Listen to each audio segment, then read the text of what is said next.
Assalamualaikum warahmatullahi wabarakatuh. Waalaikumsalam warahmatullahi wabarakatuh. Selamat siang rekan sobat saudaraku Tribun Gayo. Kembali bersama saya Intan Mutia dalam podcast hari ini, dan tentunya seperti yang terlihat di layar kaca Anda, saat ini saya sudah ditemani dua tokoh yang sangat luar biasa di wilayah Kabupaten Aceh Tengah, dan tentunya akan banyak sekali pembahasan yang akan coba kita ulas pada podcast kali ini, saudaraku.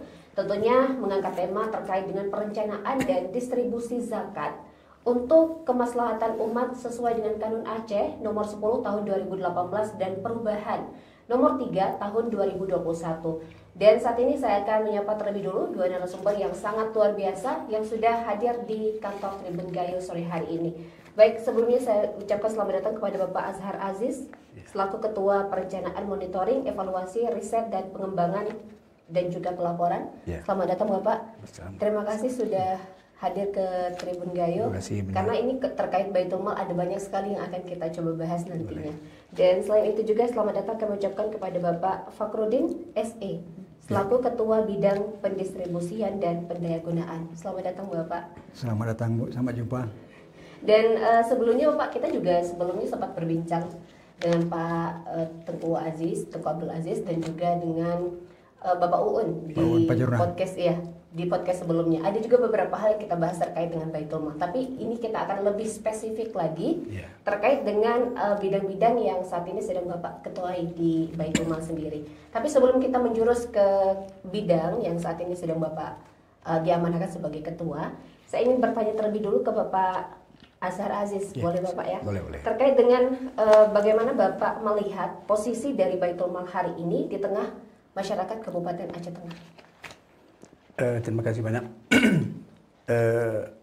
Sebenarnya posisi Baitul Mal di hari ini sangat penting di tengah-tengah masyarakat, karena masyarakat kita sangat membutuhkan uluran tangan dari kaum muslimin kaum muslimat melalui Baitul Mal. Karena di Baitul Mal ini ada beberapa program yang memang langsung menyentuh ke masyarakat, terutama kita melayani fakir, miskin, garimin, mu'alaf, fisabilillah, ibnu sabil, dan ada lagi nanti satu kegiatan lagi adalah di infak. Infak ini ada beberapa item lagi yang memang hari ini belum begitu maksimal, tapi yang kita fokuskan sekarang adalah fakir, miskin, garimin, ibnu sabil, fisabilillah. Itu sudah berjalan. Memang presentasinya yang lebih banyak mungkin di fakir, karena itu ada bulanan, ada fakir uzur, fakir disabilitas, fakir ODGJ, janda fakir, dan kesehatan fakir. Di sana ada programnya. Kemudian di miskin juga sama, tapi di miskin mungkin lebih sedikit ada peningkatan dari taraf hidup ya. Karena di fakir itu adalah masyarakat yang sangat-sangat tidak bisa berusaha, dan itu yang harus kita bantu secara total. Kemudian untuk miskin masih bisa berusaha, tapi harus kita tolong juga melalui kegiatan yang dibutuhkan oleh masyarakat. Nah, kemudian di garimin juga sama. Di garimin itu adalah kegiatan yang sifatnya masyarakat yang kita bantu, contoh musibah kebakaran. Itu standby masyarakat akan selalu kita bantu. Memang nilai tidak banyak, tapi itu ada nilai yang kita bantu masa paniknya. Kemudian ada pendamping orang sakit, itu juga kita bantu dari Baitul Mal. Kemudian ada kegiatan lain, fisabilillah, itu kegiatan kemasyarakatan, keumatan, dan organisasi yang lain-lain. Ibnu sabil juga sama, saya pikir tidak jauh beda dengan fisabilillah. Antara gitu. Dan seperti untuk bantuan sosial juga cukup banyak yang dibantu oleh Baitul Mal sendiri ya Bapak ya? Seperti Bapak sebutkan tadi, seperti kebakaran dan lain sebagainya. Alhamdulillah, bantuan sosial memang sebenarnya di dalam aturan daerah dianggap bantuan sosial, tapi kalau secara hukum agamanya adalah zakat untuk fakir dan miskin. Itu yang utama yang harus kita bantu. Persentase juga lebih besar ke mereka. Sedangkan yang lain-lain jauh di bawah mereka persentase. termasuk di miskin juga ada, pendidikan juga ada kita bantu. Kemudian janda miskin juga ada, ODGJ juga ada, disabilitas juga ada. Yang paling banyak sekarang di Garimin itu banyak masyarakat kita meminta bantuan tentang penyakit, bukan orang yang sakit yang kita bantu, tapi pendampingnya yang kita tolong. Karena yang sakit itu memang sudah ada bantuan dari pemerintah melalui BPJS segala macam, tapi yang di pendampingnya itu yang harus kita bantu biaya untuk menjaga ataupun merawat yang sakit. Ya, seperti demikian. Baik, terima kasih Bapak. Dan kemudian untuk Bapak Fakhrudin, saya sedikit bertanya secara keseluruhan terlebih dulu Bapak. Sejauh mana Kanun Aceh nomor 10 tahun 2018 dan perubahan nomor 3 tahun 2021 ini memberikan landasan hukum yang kuat bagi peran Baitul Mal itu sendiri, Pak? Ya, terima kasih Mbak Intan atas pertanyaannya dan atas undangannya ke Tribun Gayo dalam acara podcast ini. Ini tentunya kami cukup bersyukur karena dengan adanya podcast seperti ini tentunya wadah daripada lembaga Baitul Mal itu sendiri bisa terekspos ke masyarakat luas di Kabupaten Aceh Tengah khususnya. Terkait pertanyaan tadi Mbak, apa bedanya Kanun Aceh nomor 10 tahun 2018 dan perubahan tahun nomor 3 tahun 2021? Secara signifikan tidak ada yang berubah secara drastis seperti itu. Cuman pelaksanaannya mungkin di tataran pelaksanaannya mungkin ada terganjal pada saat Kanun Aceh itu tentang Baitul Mal nomor 10 2018 itu ada pelaksanaannya yang tidak bisa mungkin diakomodir secara bisa kita adopsi dengan peraturan dari Permenkyu di dalam pelaksanaannya, karena zakat itu sendiri sudah merupakan PAD. Jadi tentu regulasi dalam pelaksanaan itu cukup berbeda. Ini yang sementara kami alami, karena begini, pada prinsipnya zakat itu tentu pelaksanaan penyalurannya itu kan harus sesuai dengan fikih syariatnya. Ada nggak syariat di situ? Di sisi lain, menurut penilaian atau kriteria yang dibuat oleh peraturan pemerintah itu tidak signifikan, tidak sinkron dengan yang disyariatkan. Makanya di dalam pelaksanaan itu sendiri, apa yang kami laksanakan kita tetap mengacu kepada kanun itu sendiri. Nah, di sisi lain, pada saat mungkin di dalam hal pemeriksaan, karena sudah menjadi PAD, tentunya ada regulasi lain dari Permenkyu yang dikatakan bisa digunakan untuk mempengaruhi kegiatan di Baitul Mal itu sendiri. Jadi ini sinkronisasi itu ini yang belum kita dapatkan sepenuhnya. Nah, itu perbedaan yang signifikan. Di sisi yang lain, pelaksanaan 2018 dengan 2021 itu tidak ada perbedaan, sama saja. Ya. Tapi untuk memperkuat peran dari Baitul Mal sendiri, apakah ada melalui kanun perubahan di nomor 3 tahun 2021? Secara signifikan seperti yang saya katakan tadi tidak berpengaruh, karena rujukan kita itu syariatnya. Secara fikihnya itu kita laksanakan. Taubah 60 itu kan sudah jelas asnaf-asnafnya itu didukung oleh Al-Baqarah 130 Pak ya, kalau nggak silap saya itu. Nah, tentang bagaimana nanti amil itu bisa meminta atau menarik zakat daripada kaum muslimin yang sudah sampai nisabnya itu. Nah, baik, terkait dengan ini kita akan coba bahas terkait dengan bidang yang Bapak saat ini ketuai. Saya akan lebih dulu untuk menyapa Bapak Azhar Aziz yang mengetuai bidang perencanaan, monitoring, evaluasi, riset, pengembangan dan juga pelaporan. Pertanyaan pertama saya Bapak terkait masih dengan Kanun Aceh ya. Bagaimana Kanun Aceh nomor 10 tahun 2018 dengan perubahan nomor 3 tahun 2021 ini memperkuat peran daripada Baitul Mal dalam perencanaan dan juga evaluasi dari program Baitul Mal sendiri. Ya, makasih. Sebenarnya peran Kanun Aceh itu, baik itu nomor 10 2018, nomor 3 2021, sangat luar biasa. Karena dasar itulah kita bergerak untuk menjalankan program-program di Baitul Mal. Itu di dalam kanun itu bukan hanya perencanaan saja yang ada di situ, semua kegiatan yang mulai dari perencanaan, kelembagaan, penyaluran, terus sosialisasi dan pengumpulan, termasuk infak, itu udah lengkap di sana. Saya pikir itulah acuan kita, tidak kita melenceng dari yang lain, dari kanun itu, karena kalau sudah kita menyimpang dari kanun itu, maka kita akan bermasalah di kemudian hari. Maka saya katakan peran kanun itu sangat luar biasa. Itu kan dasar kanun itu kan mungkin awalnya mungkin ada undang-undang pemerintah Aceh. Maka terjadilah dibuat kanun untuk pengelolaan zakat dan infak. Nah, saya pikir luar biasa memang kanun itu harus kita pegang sebagai acuan kita kemanapun kita melangkah dalam kegiatan di Baitul Mal. Saya pikir demikian.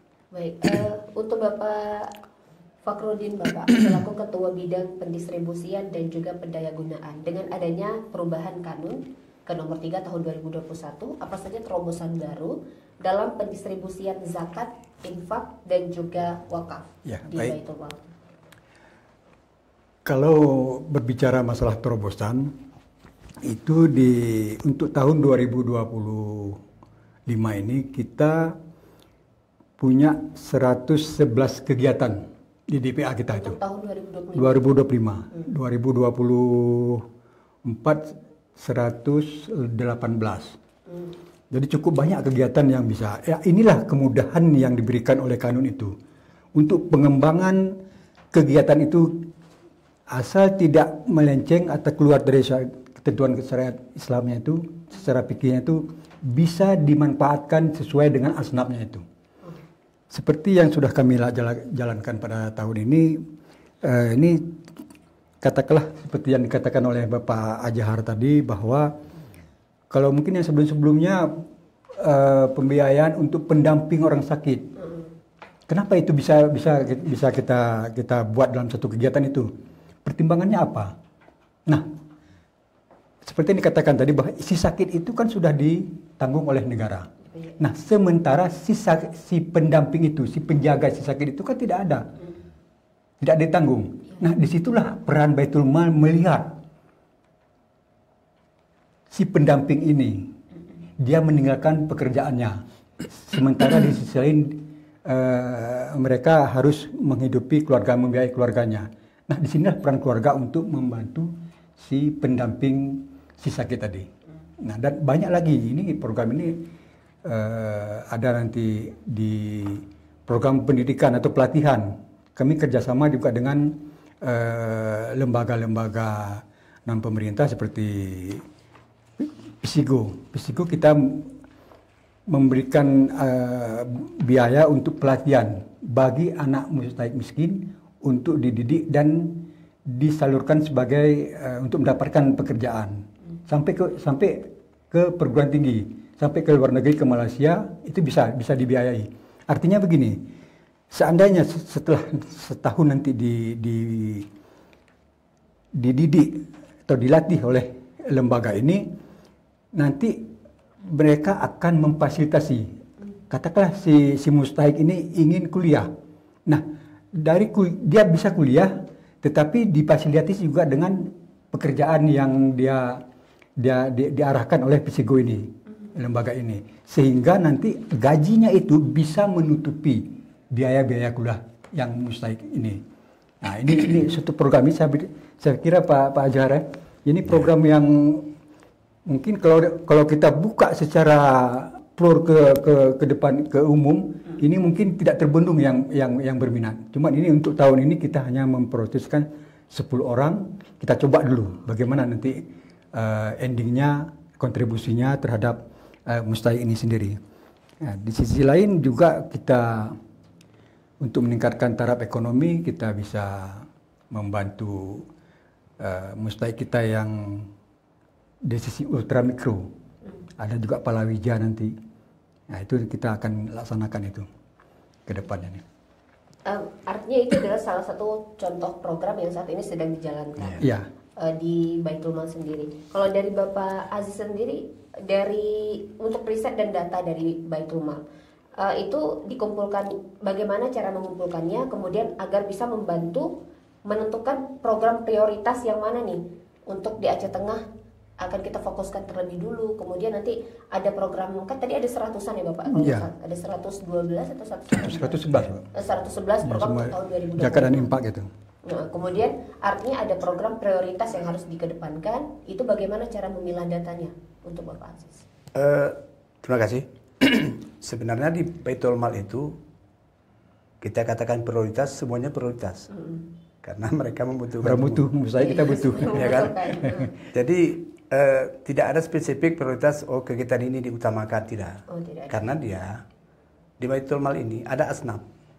Asnaf fakir itu sudah berjalan seperti biasa, ada bulanan. Setiap bulan kita bantu 500.000. Itu selama setahun.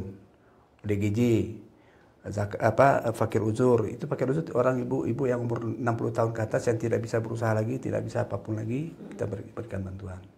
Itu bulanan. ODGJ juga sama, kita berikan bantuan bulan. Janda fakir juga sama. Dan itu berkelanjutan? Berkelanjutan, setiap tahun.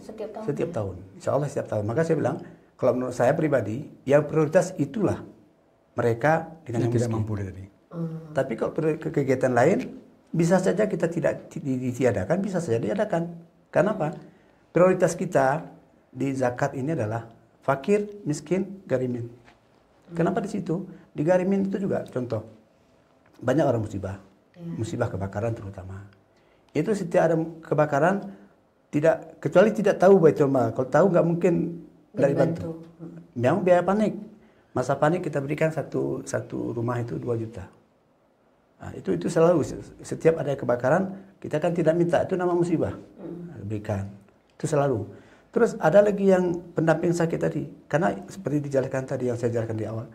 Pendamping sakit itu penting. Kenapa? Yang sakit sudah dibantu oleh pemerintah, oleh BPJS kah, JKA kah, segala macam. Tapi yang pendamping kan tidak ada yang membantu. Kan harus cari sendiri. Nah, inilah yang kita bantu. Ada lagi penyakit di sana. Penyakit di garimin itu ada kronis. Itu penyakit entah operasi, entah jantung, entah penyakit apa, macam-macam penyakit yang kita pun tidak tahu nama sampai saat ini kan.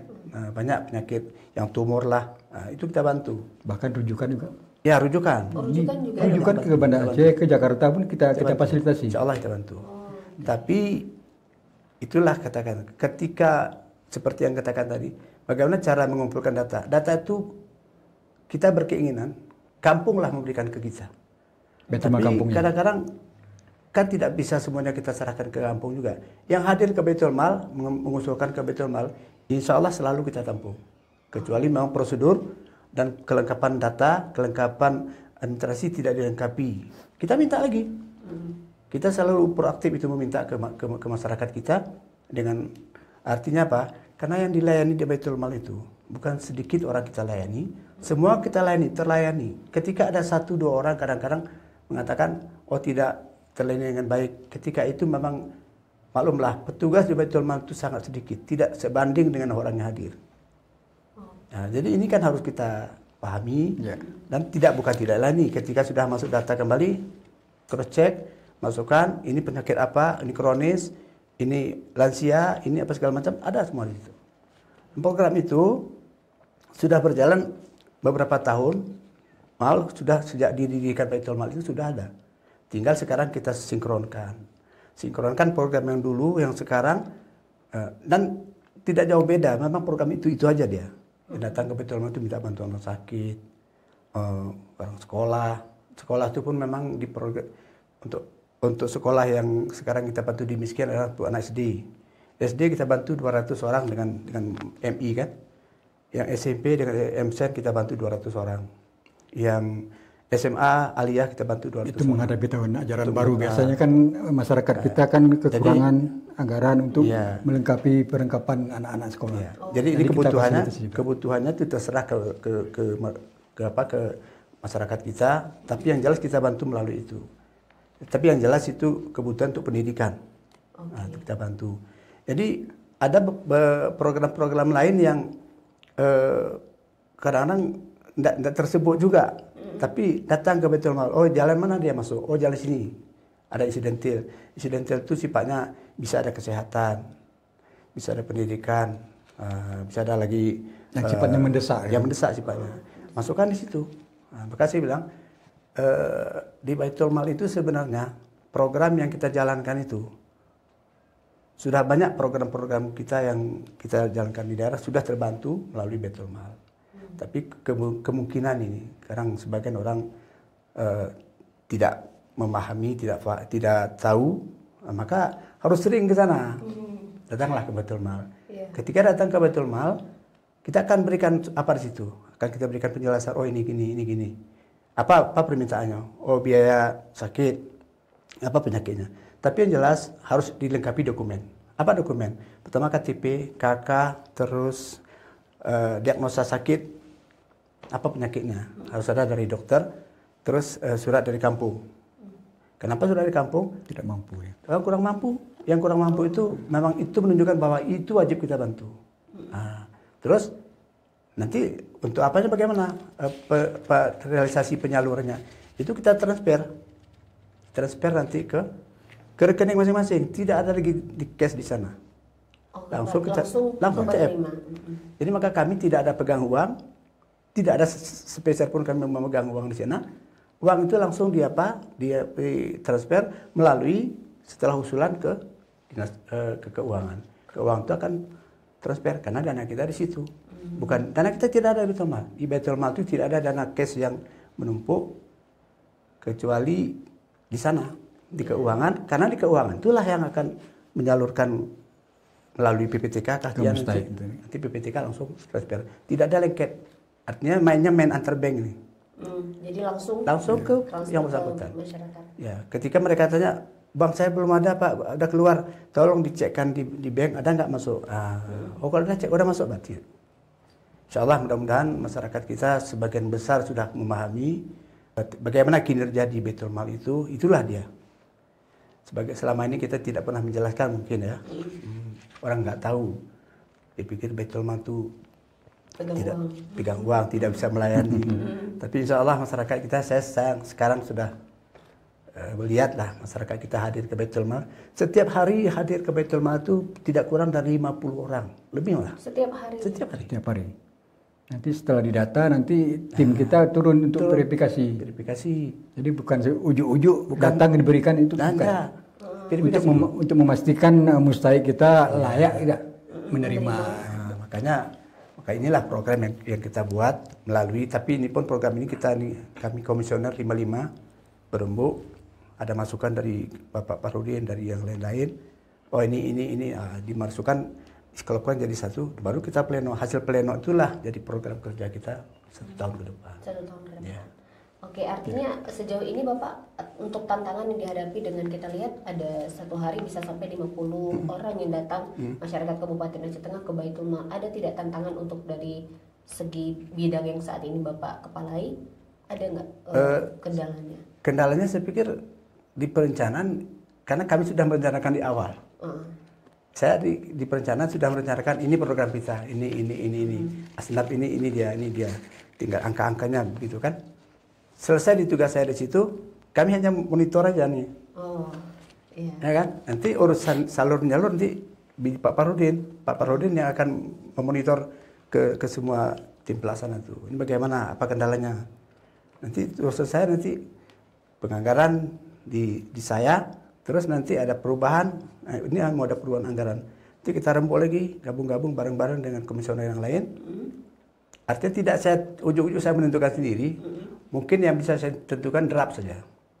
Draftnya, oh ini seperti ini. Bagaimana kesepakatan kita? Ini cocok nggak? Nanti kita pleno itu.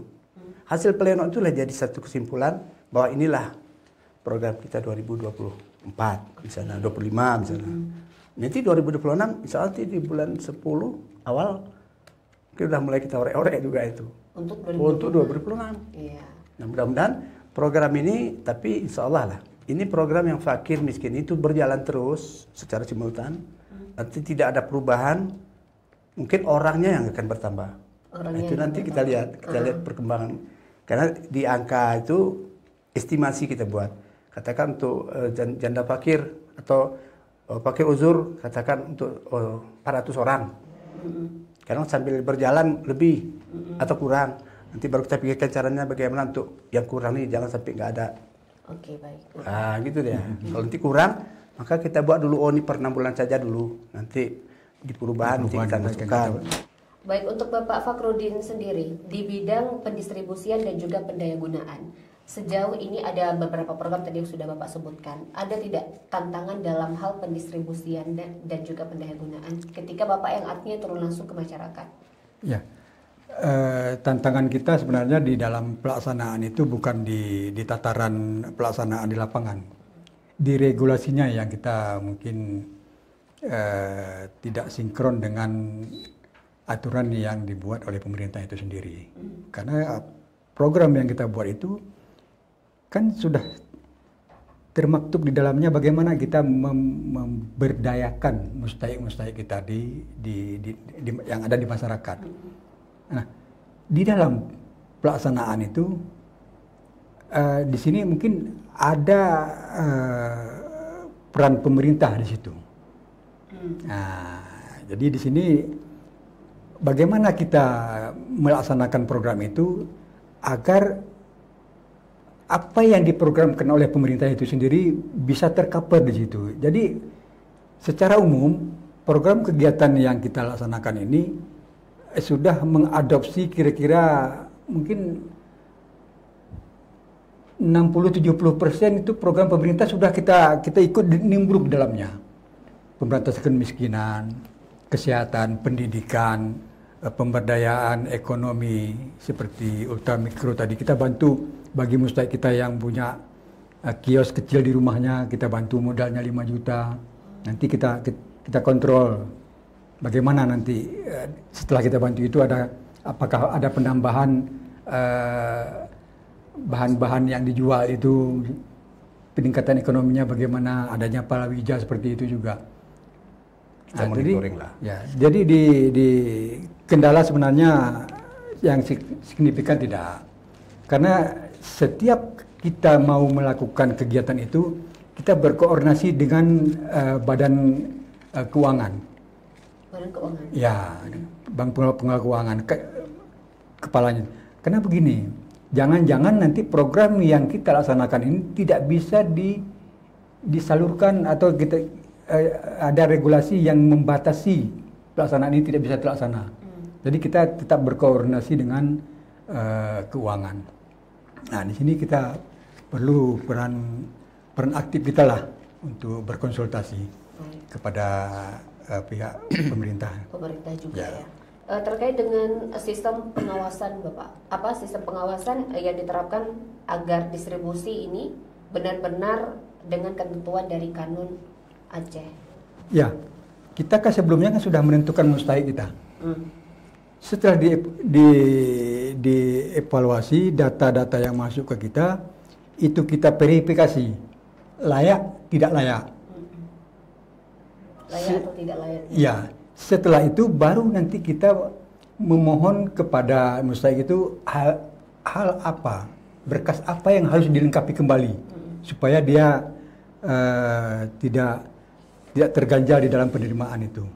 Setelah itu baru kita mengajukan, kita serahkan ke sekretariat untuk pelaksanaan itu. Jadi sekretariat melaksanakan pendataan dan membuat satu daftar hasil verifikasi DHP namanya untuk diajukan ke keuangan untuk di SP2D.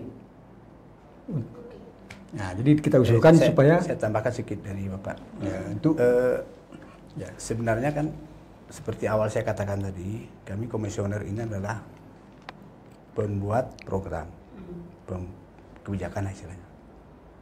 Artinya itu nanti ranah yang dijelaskan Pak Fakhrudin adalah sudah ada tim pelaksana di lapangan, di bawah, di staf sekretariat, karena program Baitul Mal itu dieksekusi oleh sekretariat.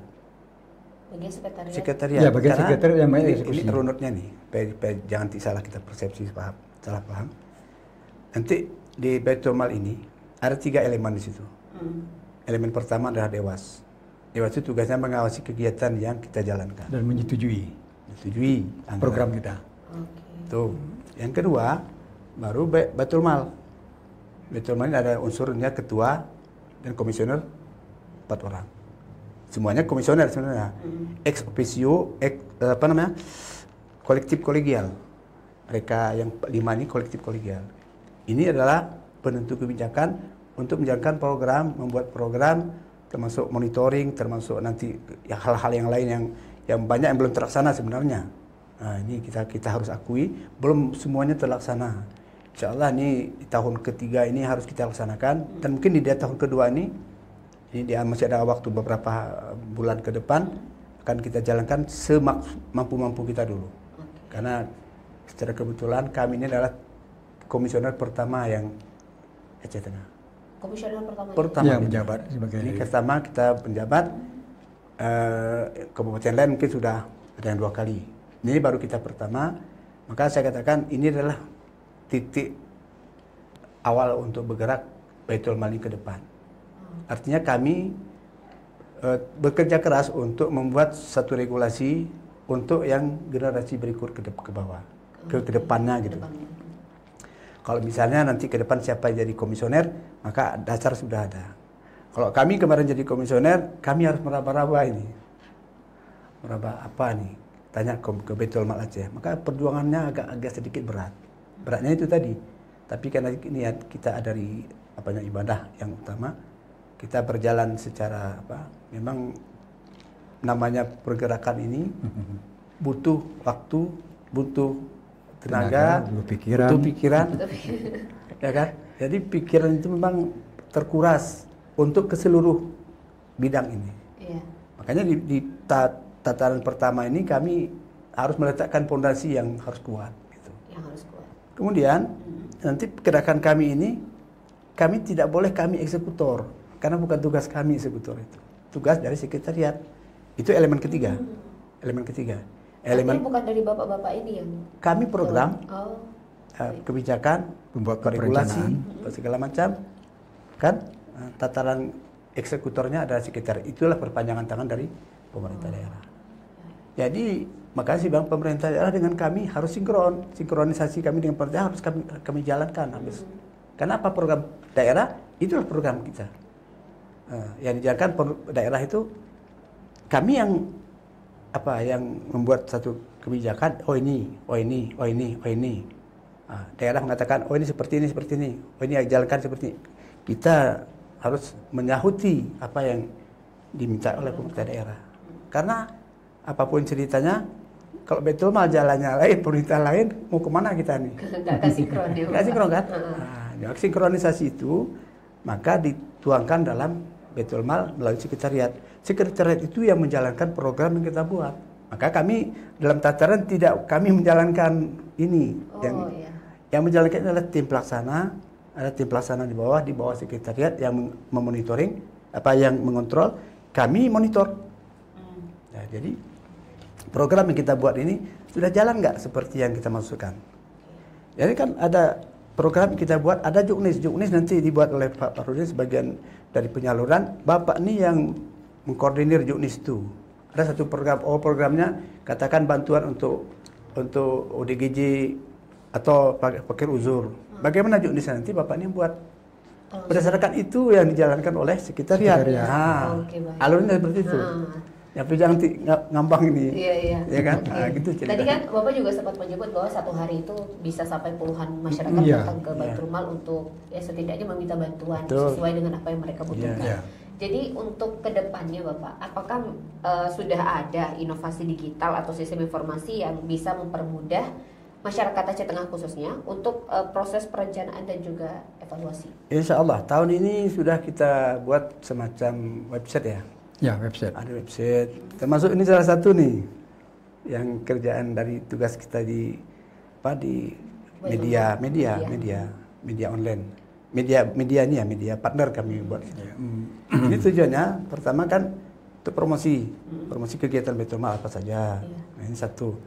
Kemudian inovasi yang cerita tadi ini dalam proses berjalan, mudah-mudahan dalam tahun ini akan selesai dan nanti akan kita pakailah media itu, website itu nanti untuk program kita secara sebagai penyampaian informasi kepada masyarakat. Dulu ada kita website kita, tapi udah nggak berjalan lagi. Ini sekarang sedang, insyaallah kita buat.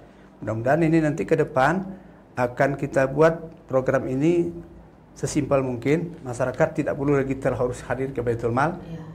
Masyarakat penting kasihkan informasi, data segala macam, foto, dokumentasi segala macam. Insyaallah kita verifikasi. Nah, ini pun ke depan akan kita berikan tugas ke kampung. Baitul Mal kampung ya? Di kampung. Ini kita kemarin baru beberapa bulan yang lalu kita pengukuhan Baitul Mal kampung. Itu di Karun harus ada itu. Kemudian di bawah perencanaan juga. Sudah kita buat Baitul Mal kampung. Tujuannya untuk melihat masyarakat kampung itu, yang paham masyarakat kampung kan orang di kampung itu. Di situ. Imam kampung, kerja kampung gitu. Mereka lah yang punya wewenang, punya peran yang lebih besar untuk melaporkan ke kita. Yang hadir hari ini bagaimana? Yang hadir ini memang langsung hadir dari mulut ke mulut. Mereka hadir ke Baitul Mal. Maka di situ didapatkannya, oh ini seperti ini data. Kita sekarang kalau sudah datang masyarakat ke Baitul Mal, kita data kampung, ini kampung Polan. Itu terdata rapi itu. Dengan adanya nanti Baitul Mal kampung lebih bergerak, tidak ada lagi Baitul Mal tidak menerima data dari kampung. Ini tujuannya untuk mensinkronkan data kita dengan yang diberikan dari kampung. Ketika pun salah, maka kampung itu salah mengirim ke kita. Nah, artinya apa? Supaya jangan nanti ada miskomunikasi kan. Sekarang kita tampung, semua kita tampung dari kampung. Insyaallah ke depan Baitul Mal kampung sudah terbentuk. Insyaallah akan kita sinkronkan, akan kita adakan pertemuan-pertemuan rutin misalnya dengan Baitul Mal kampung untuk menyamakan persepsi. Nah, yang mana saja yang bisa, yang mana saja yang kira-kira yang layak kita berikan bantuan fakir uzur, miskin, yang sekolahnya terlantar, misalnya yang sakit. Nah, nanti yang lebih tahu kan dari kampung. Kalau sudah kampung menginformasi ke kita, insyaallah mudah-mudahan di Baitul Mal akan siap semampu Baitul Mal, artinya yang keadaan dananya cukup, keadaan dananya cukup. Terus kita berpikir juga kalau nggak cukup nanti bagaimana, kita cari jalannya, apakah di perubahan kita tambah. Nah, itu harus kita komunikasi lagi dengan pemerintah daerah. Seperti itu, alurnya seperti itu. Jadi supaya jangan nanti masyarakat dipikir Baitul Mal itu jalannya sendiri, kan gitu, tanpa ada berkoordinasi. Nah, saya pikir kita selalu berkoordinasi dan selalu siap menampung keluhan-keluhan masyarakat yang sifatnya memang layak dan sangat layak dibantu. Insyaallah selalu kita bantu. Ya, dan artinya ini juga dibutuhkan peran dari pemerintah kampung ya Bapak, ya, betul. membantu agar data masyarakat yang memang membutuhkan bantuan dari Baitul Mal ini bisa tersalurkan dengan baik. Karena juga kita lihat Aceh Tengah ini kan cukup jauh. Gak mungkin orang juga mungkin datang ke sini dari Kentol datang ke sini untuk mungkin transportasi mereka aja susah datang ke sini. Artinya ini sangat dibutuhkan juga, dan semoga nanti setelah dari podcast ini Bapak, pemerintah kampung 200-an desa di Aceh Tengah ini bisa berkoordinasi. Hampir 300 lah. 295 kampung. 295 kampung ini harus setidaknya bisa berkoordinasi dengan Baitul Mal agar masyarakatnya juga terkoordinir. Karena begini masih lagi saya tambahkan, masyarakat kita yang jauh, katakan seperti di Kecamatan Linga agak sedikit jauh, itu kadang-kadang disempatkannya datang ke Baitul Mal, kadang-kadang, tapi kadang kami hadir ke sana. Ada juga kita menyerahkan bantuan tidak melalui TF atau transfer, tapi kita antar langsung ke si bersangkutan. Kenapa? Alasannya, pertama di sana tidak ada akses bank. Satu. Yang kedua, tidak ada yang bisa mengantar si ibu ini menerima bantuan itu ke Baitul Mal. Yang ketiga, jarak dari Baitul Mal ke kampung itu yang diterima itu mungkin sudah setengah termakan untuk ongkos. Lebih bagus kami ke sana. Kami ke sana. Tim ini ada yang datang yang menjumpai masyarakat di sana, dan ada dokumen-dokumen itu ada semua. Nah, maka saya bilang ketika turun ke lapangan, dokumentasi jangan lupa itu di-share, dan di grup kami di Baitul Mal itu saja itu. Nah, di grup kita kayak kebetulan sekali ini alhamdulillah kami sudah berterima kasih lah. Tribun Gayo sudah memberikan peluang kami untuk memberikan semacam pencerahan ke masyarakat. Sebelumnya kami ya segitu ke Instagram paling, ke media sosial mungkin ya. Nah, itu ya promosi. Ke depan insya Allah kita akan ada jalinan kerjasama ini akan lebih intens lah berkomunikasi dengan masyarakat. Masyarakat akan lebih tahu apa saja programnya gitu. Tapi yang jelas masyarakat harus yang dekat-dekat lah, hadirlah kebetulan nanya program apa gitu. Langsung nanya ke pihak Baitul Mal. Iya. Baik, di akhir podcast kita kali ini, Bapak Azhar Aziz dan juga Bapak Fakhrudin, apakah ada yang ingin disampaikan kembali? Saya ke Bapak Fakhrudin terlebih dulu. Ada yang ingin disampaikan, harapan Bapak, dan juga mungkin apa yang ingin Bapak sampaikan kepada masyarakat Kabupaten Aceh Tengah? Baik, harapan kami di dalam pelaksanaan di tataran Baitul Mal itu semoga dengan adanya podcast seperti ini serta Instagram yang lain dari Baitul Mal itu dapat menjadi pencerahan bagi masyarakat kita yang ada yang jauh di sana, sehingga jangan sampai masyarakat kita nanti persepsinya berbeda dengan apa yang kita laksanakan di Baitul Mal ini, sehingga nanti bisa menjadi paradok. Karena apabila nanti si mustahik kita tidak mengerti tentang kriteria itu sendiri, dia akan ngomong dengan bahasa dia, sehingga nanti Baitul Mal itu sendiri ya itu kan dana umat. Dana umat ini kepada siapa itu sudah ada kriteria yang dipersyaratkan. Nah, jadi ini jangan sampai nanti mustahik kita, calon mustahik kita jangan salah pemahaman tentang bagaimana pelaksanaan pendistribusian dan pendayagunaan khususnya di zakat dan infak itu sendiri. Itu harapan kita di Baitul Mal.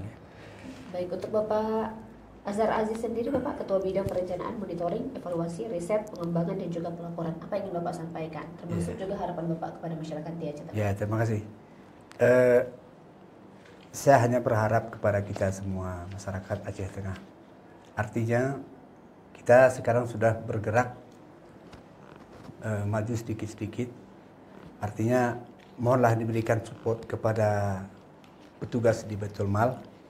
Artinya supaya masyarakat ini lebih dekatlah ke Baitul Mal, mengetahui dengan datang ke Baitul Mal atau paling kurang tanya informasi bahwa Baitul Mal itu sudah menjalankan program ini. Artinya apa? Karena kami sekarang butuh nama Baitul Mal itu harus lebih diangkat sedikit lagi oleh kita semua, oleh masyarakat kita. Tujuannya apa? Ini adalah untuk menaikkan rasa kita untuk berzakat, karena yang kita bantu memang benar masyarakat yang miskin, yang kurang mampu. Mungkin di sana sini ada sebagian yang kurang mampu, yang mampu tapi terbantu, mungkin itu ada sedikit kurang informasinya ke kita. Kita pun memverifikasi. Tapi yang jelas, yang kita verifikasi ini, yang kita verifikasi langsung turun ke lapangan, menurut tim verifikasi memang layak untuk dibantu. Nah, oleh karena itu, saya berharap kepada kita semua, marilah sama-sama kita memberikan support, dukungan kepada Baitul Mal. Mudah-mudahan orang di Baitul Mal itu juga bisa menjalankan tugas dengan baik. Doakan mereka sehat semua, bisa turun ke lapangan. Artinya bisa masyarakat kita terbantu secara keseluruhan, tidak ada pilih kasih, bukan si A karena si Polan, tidak ada. Di sana sama saja. Kalau memang itu memang layak kita bantu, maka kita bantu. Tapi dengan catatan yang penting saya garis bawahi, lengkapilah prosedur administrasinya. Karena apa? Baitul Mal ini sekarang sudah masuk ke dalam lintasan PAD, itu rentan dengan pemeriksaan.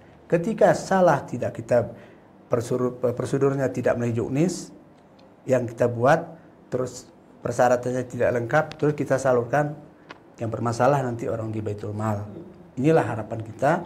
Maka masyarakat kita harus memahami apa yang diminta oleh orang Baitul Mal itu adalah satu kebutuhan yang harus kita penuhi, yang terutama KK, KTP, surat kurang mampu tadi, kalau yang sakit surat rujukan atau surat dokter, itu untuk memvalidasi bahwa masyarakat itu memang ini sakit, layak dibantu.